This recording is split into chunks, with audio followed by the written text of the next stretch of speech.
Hey everyone, it's Natalie. So today is the big story day.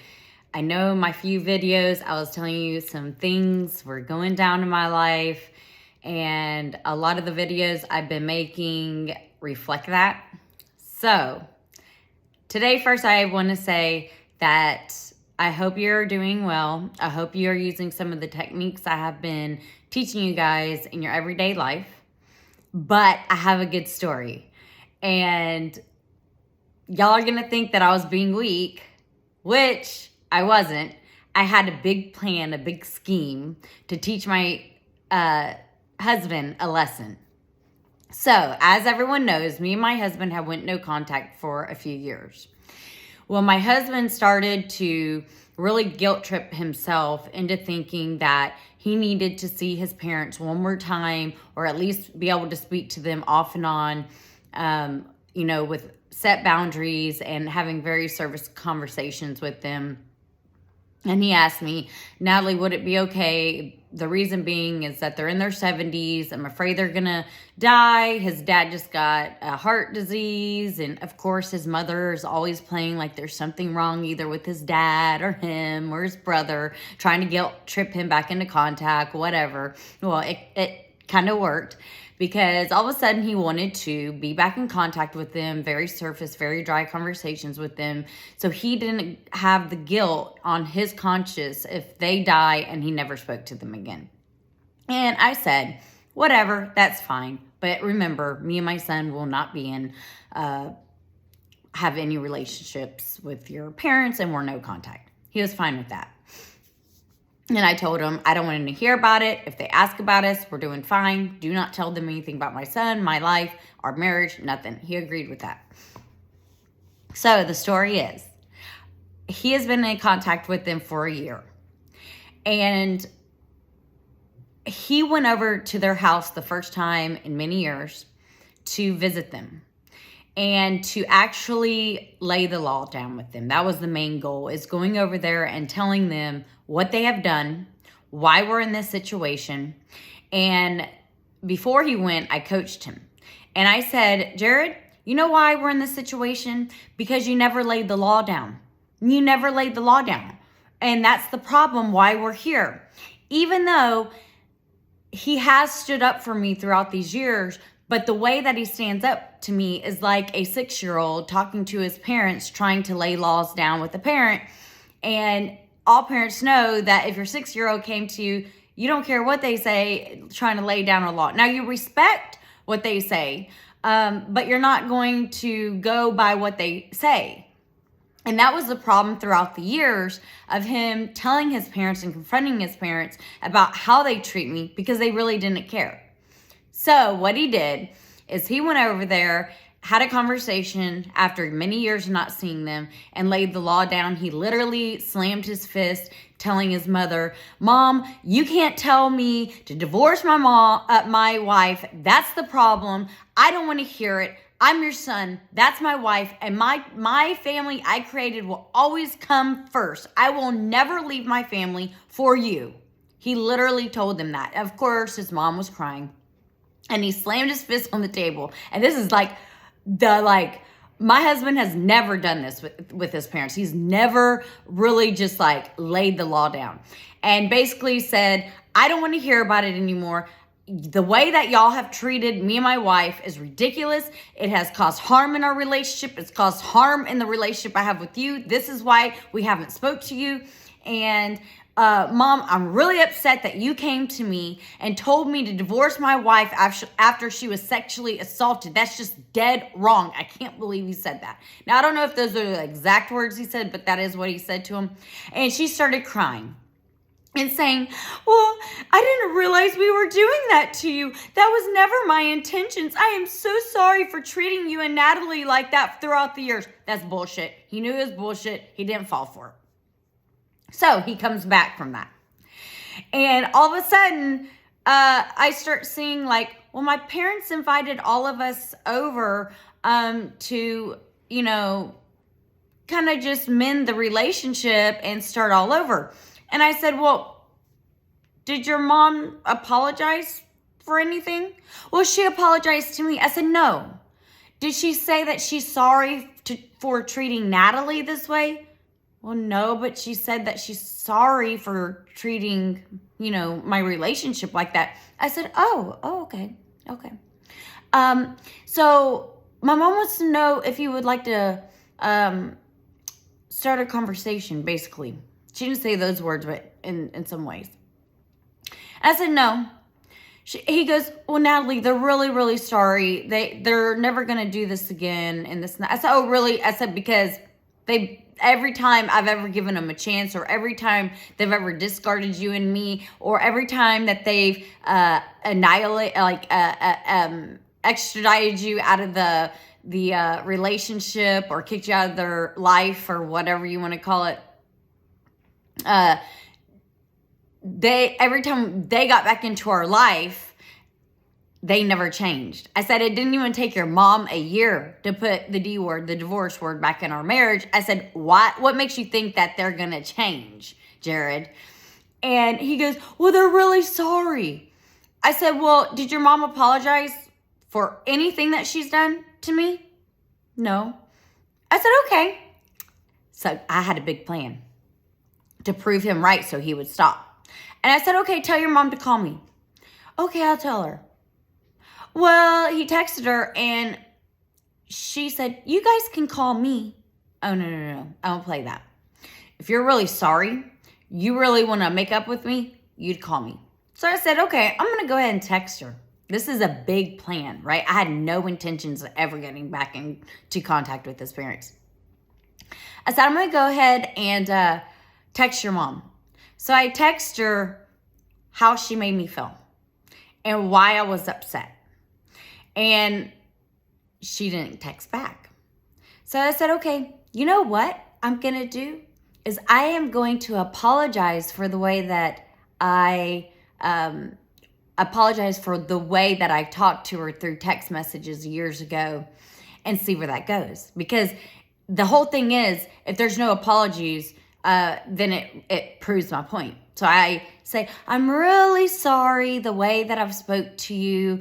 And it's, you have to understand why I'm so upset, because after, 2 decades, you have really treated me and Jared poorly. The way that you keep telling him to divorce me and things like that is just not acceptable. How would you feel if your parent, your husband's parents constantly were after you, telling you to divorce your husband? How would you feel if you got sexually assaulted and your husband's parents told, or your parents' husband told you to told your husband to divorce you? How would you feel? Silence. Nothing was responded. So then I said, okay, I'll try a different approach. This is all planned. I didn't mean any of it. And I said, hey, Sarah, I would love to talk to you. We just bought a house and everything's going good.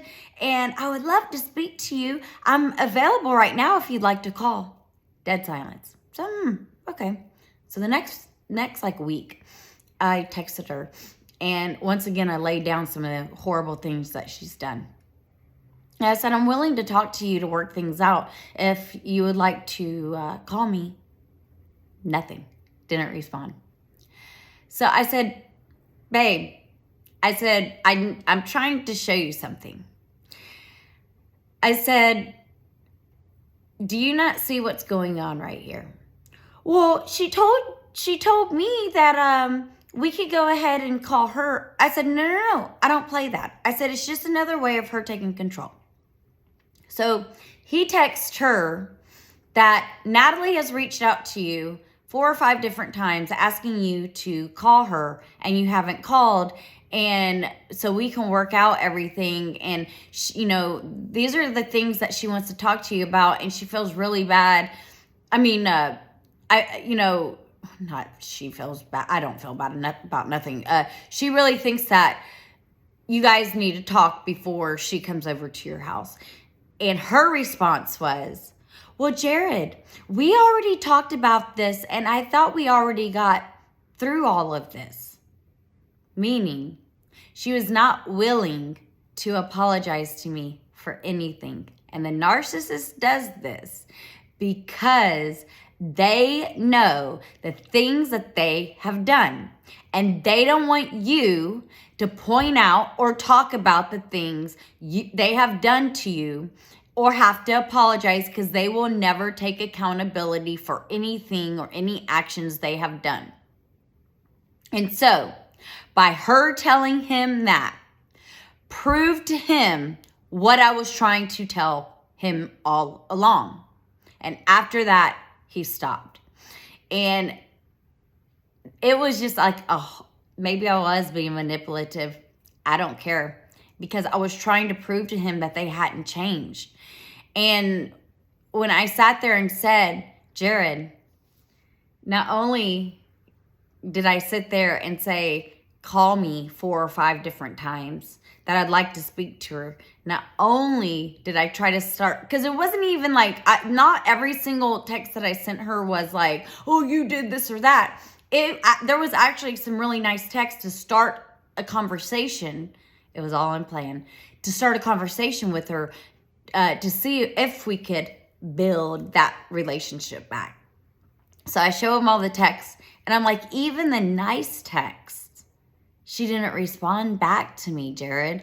I texted her 4, 5, 6 different times with no response.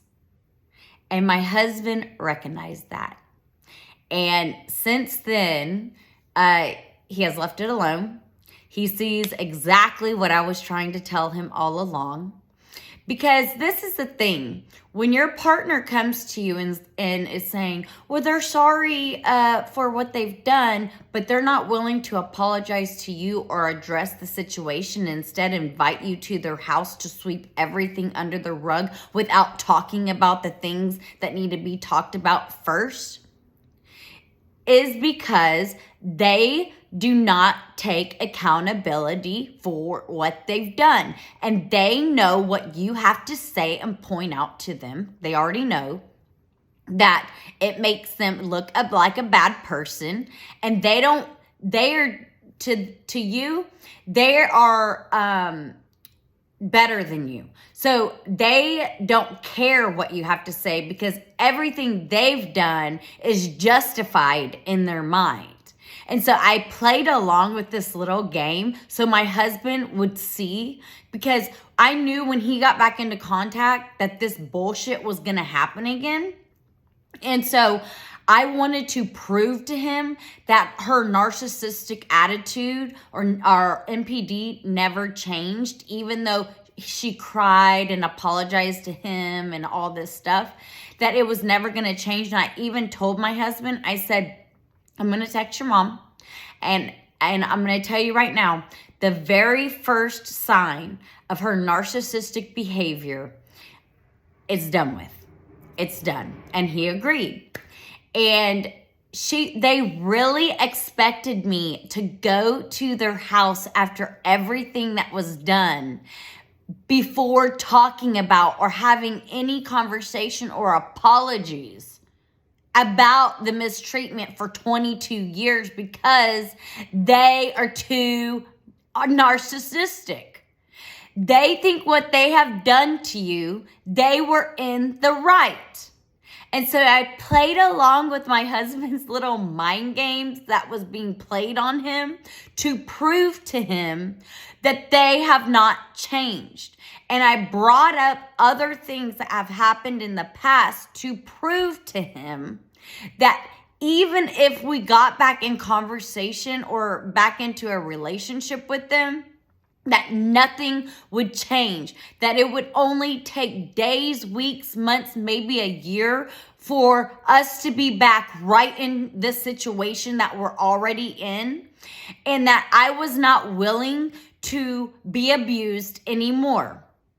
Although he went and stood up for what was right finally, like he's always stood up for me and told me everything his parents have said and done, but he did it in a way where he wasn't being a man about it. Like, he wasn't saying, no, you're not doing this. I don't want to hear about that. Blah, blah, blah, blah.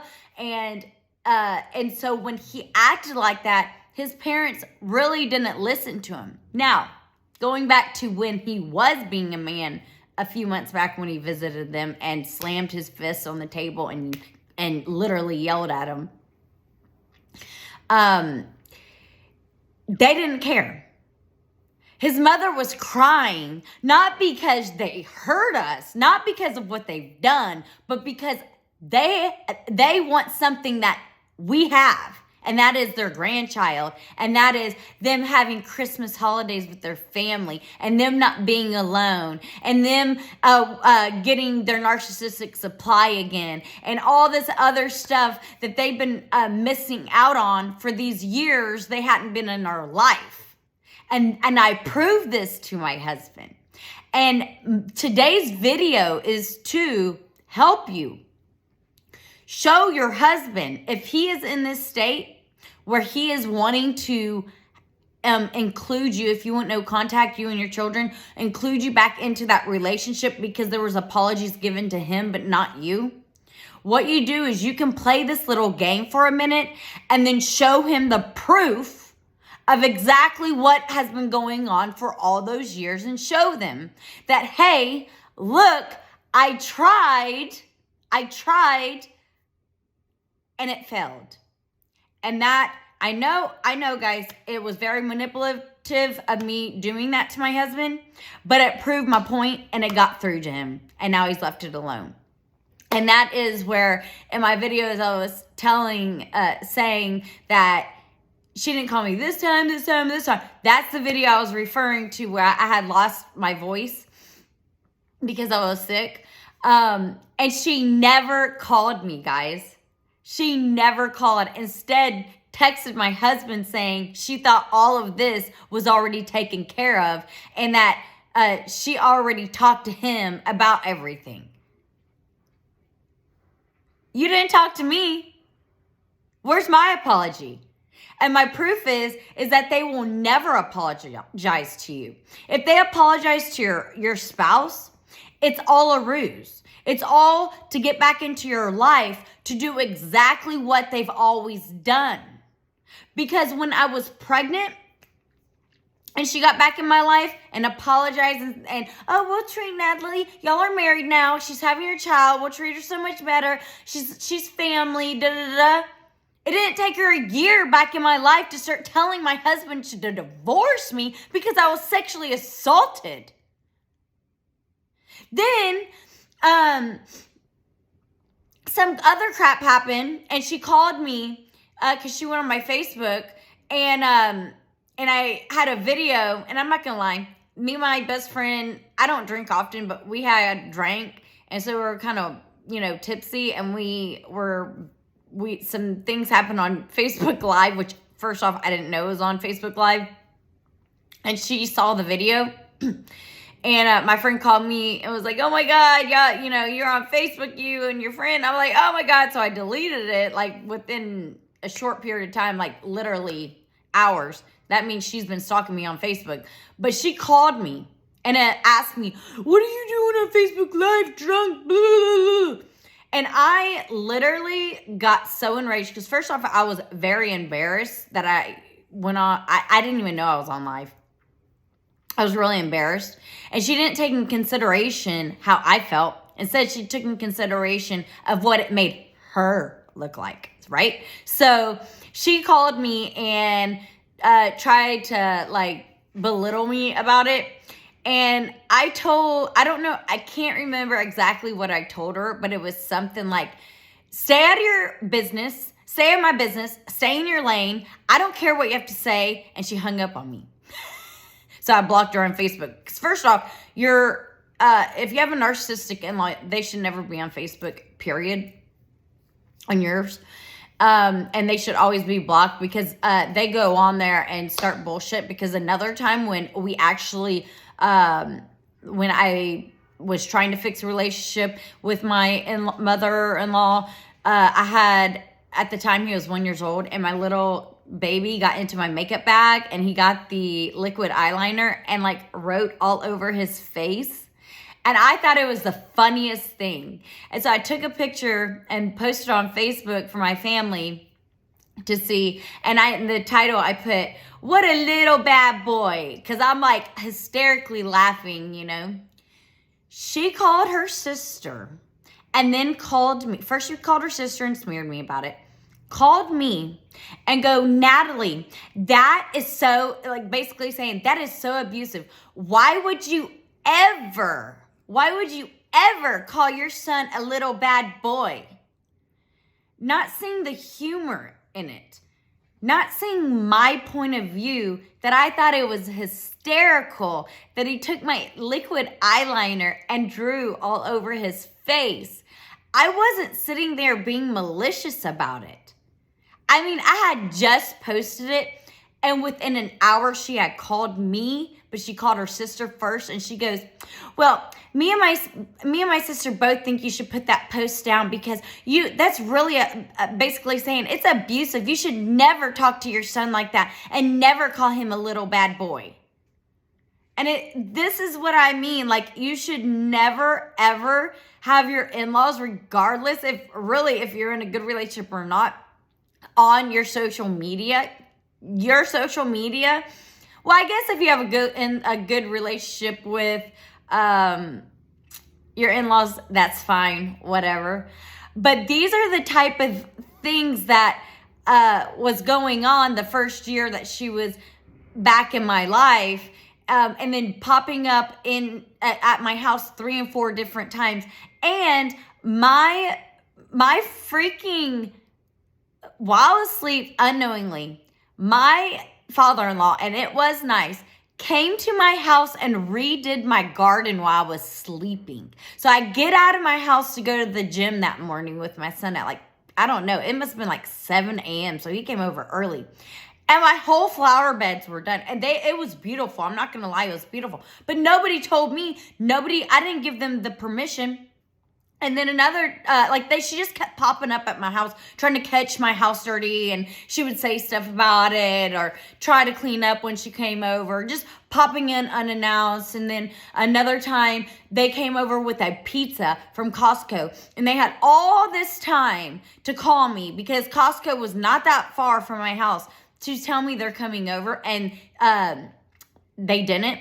And the reason why is because the time before she came over, I asked her, actually 2 other times, I asked her, can you please call before you come?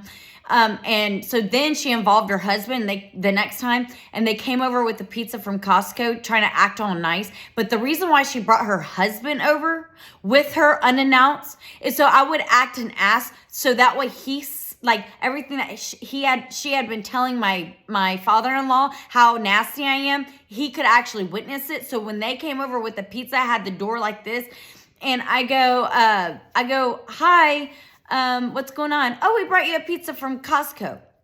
And I peeked my head straight to my mother-in-law, and I said, Sarah, I have asked you 3 or 4 different times to call me before coming over, and here you are again. And she just stood there in shock, and I had the door like this, and my father-in-law grabbed the door to try to open it, and I grabbed the door, and I said, get the F out of my house, and I slammed the door. But before that, I said, if you want to come in, I said, I'll unlock the gate to the backyard. You can come in the backyard. And then that's when he grabbed it and trying to pry his way in. And I said, get the F out of my house. And I slammed the door, and they walked back to their car.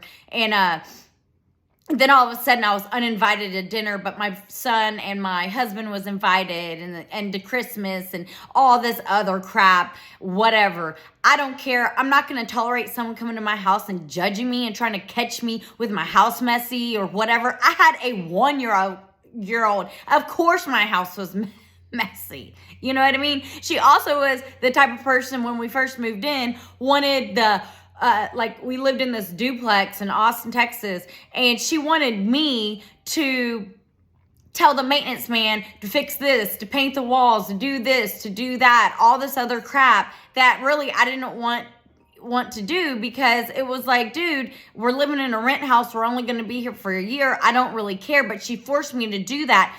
And it embarrassed me, because then I had to call the management and tell them these problems.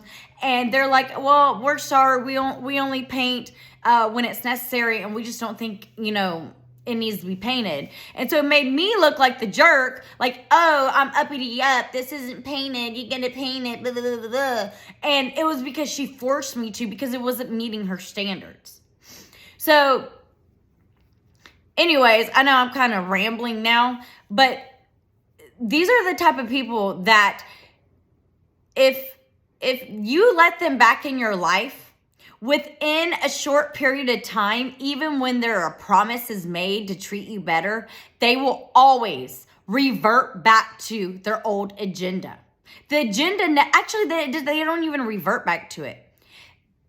They've always had the agenda.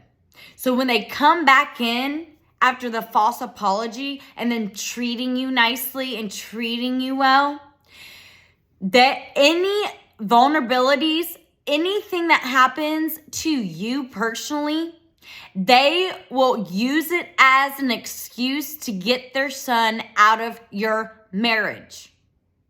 That's what they do, even when it's not your fault. What lady goes around and tells their son to divorce their wife because she was sexually assaulted, and at the same time act like she cared so much that she put me in therapy and watched my son twice a week for months? Then acting and asking me like asking me things about how therapy go. How are you dealing with it? But in the background telling my husband to divorce me. This is what I'm telling you. If you allow these people back in, they will destroy your marriage. And especially if you go no contact with these people and you allow them back in, they have a vendetta against you. They will be vicious. The vendetta will be vicious because how dare you go no contact with them? See, in their mind, they're only allowed to discard you, and you have to suffer the consequences until they come back with the Hoover because they miss their family being, giving them narcissistic supply, being at holidays, being able to talk about things, to their friends like, oh, everything's so good, because they still do that. Even when you're not in their life, they pretend like you are.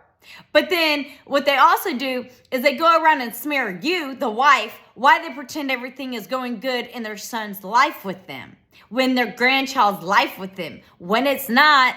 That's the thing. It's not going good. And my mother-in-law is suffering because she used to throw these big elaborate holiday parties. And of course, we always had to go because if not, she threw a big fit when I wanted to go to mine. And you know what she used to do to me whenever I was there? She'd give me a little shitty $20 scarf while everyone else is opening really good, expensive gifts. She gave me $20 for my birthday. Now, this is the first time in all those decades that she actually gave me a gift, is when I had her grandchild, when we were going over to Christmas and things like that. And it was always an insult that I'd open like a scarf, right? And everyone else is opening stuff, and my husband's getting money, and my son's getting money, or getting a nice gift, or get whatever it is. And then I would spend time getting her a thoughtful gift, and that thoughtful gift always got returned to me. Then on top of that, during these holidays, and it wasn't just holidays, it was right after my son's birth too. We were all taking pictures during my son's, after my son was born, and during holidays. This has happened several holidays. While we were taking pictures, she would exclude me and ask me to step out of the frame so she could have a picture of only her family, even though my son, the son I birthed, the son that I created, the son that I mothered, and my husband stayed in the picture. She would have me take the picture. I am not even lying. Even though sometimes there was people there that could take a picture of everyone. She would ask me to step out of the family picture. And so I remind my husband of these things and how when we were homeless, what they did. This is already 30 minutes. I can't even explain. Maybe I should do another video on a bunch of bullshit that she did. But I brought this up to my husband after showing him that she wasn't even willing to talk about what she has done and apologize. Because I always told my husband this, and because I know I'll never get it. I said, the moment that your mother talks to me and apologizes for everything and I feel like it's sincere, if she apologizes, I said they can come back in our life. But I know she never will, because it's never happened in 22 years. And so it's just me showing my husband that no, it's not going to happen the way you want it to happen. And I feel really sad for you, because you're not mad at me. You're mad at them. And he's told me this. He goes, I'm just really depressed and really sad that my parents, basically, he's basically upset that he has the parents he has, that he doesn't have the loving, caring, kind people, parents that he should, he deserves. And that's what he's mad, because he knows I'm a good person, just like he's always told me. He goes, Natalie, I wouldn't be in this fight with you if I didn't see that you were a good person, because throughout the years, I see the heart you have, and I just wish my parents could see the heart you have, because if they really could, then they would really love you. And I said, I agree, Jared. I really do, because like my handicapped dog I had for almost 11 years, he was born with a congenital spine defect. Dude, I can't tell you how many times they basically shame me for keeping that dog alive when he lived a happy life. Always talking about, oh, you should put him down. They never recognized the hard work. Having a handicapped dog is like taking care of a newborn, because you have to change diapers, carry him, his wheelchair. It's like almost taking care of like a special needs child in some ways. And they would never recognize me or see me as a good person for putting 11 years of my life into that. 11 years of sleepless nights. 11 years of changing diapers 24/7 throughout the night, waking myself up every hour or two. Changing his diapers, making sure he's okay, bringing his water to him. Things like that. And that's what I even wrote in the text. I said, I don't see how you don't see that I'm not a good person. I said, I'm a good person. I said, if you can't see that through the actions of me taking care of that handicapped dog for as long as I did, I don't know what else I could do to prove to you that I'm a good person. I literally said that. My husband saw that text. And because she would never call, because it was a power move. She wanted me to call her. But you know what? The truth is, she knew I wasn't going to call her. And the truth also is, by her not calling me, she was already manipulating the situation into her favor, because she wanted me to call her, right? She wanted me to call her as a power move to get right back into power. And I wasn't giving her that. And so I played this little cruel trick on my husband to prove my point, so he would leave it alone. And he sees that literally no more. And after, this is where I was telling y'all in my other video that I blocked them and deleted their phone numbers, because after her not calling me, even with those sincere messages trying to start a conversation with her, she never called me. So I deleted her number, and I said, no more. I said, see, Jared, I tried. And I purposely did that to show him that I am serious. I said, see, Jared, you see those texts? They didn't never call. She never called. I said, they're gone for good. And they were already gone for good, but I just wanted to make that point to him.